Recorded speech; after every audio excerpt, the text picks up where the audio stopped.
So we have an operating leverage problem here. The first thing that we need to do is calculate it. So that's a matter of knowing the ratio. So we've got contribution margin and divide that by operating income. And we get a ratio expressed usually as a decimal. So let's express that as a decimal. All right. So this would be 3.30. And what does that mean? That's for every 1% increase in sales, your profit is going to increase 3.3. So let's see how that would work. So in our problem here, they say that sales are going to increase 20%. So what will happen to operating income? How much will it go up? All right, so we would take the 20% times the 330 times the current operating income to see what the increase would be. So the 20% times our operating leverage times the operating income. And so we would expect it to go up by the 56,430. Now we have a situation where they're going to expand capacity, so they're going to add some fixed costs. But they want to keep that new increased operating income.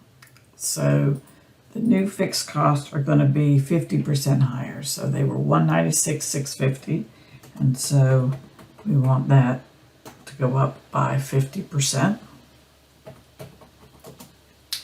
And then it used to be 196,650. And we want the new operating income to be this 85.5 plus the 56.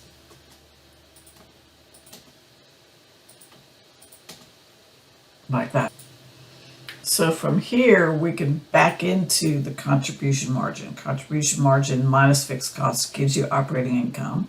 And so it must have been those two numbers added together. So the new contribution margin now is this, and the old contribution margin, or the contribution margin at the 20% increase. So we can see what the difference is here, and we can figure that as a percent.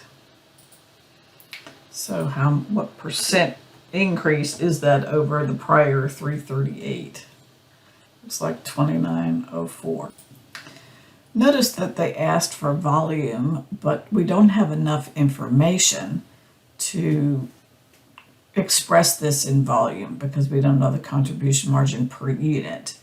But if you remember, and hopefully you will, let me set this up for you, that the contribution margin uses the same volume as sales and variable costs. These three, whatever the volume is the same for all three levels.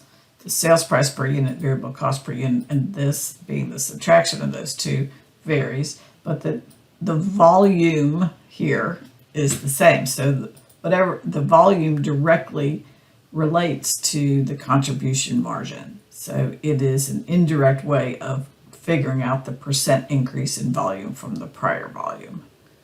So it is a proxy for volume. Let me know if you have a question.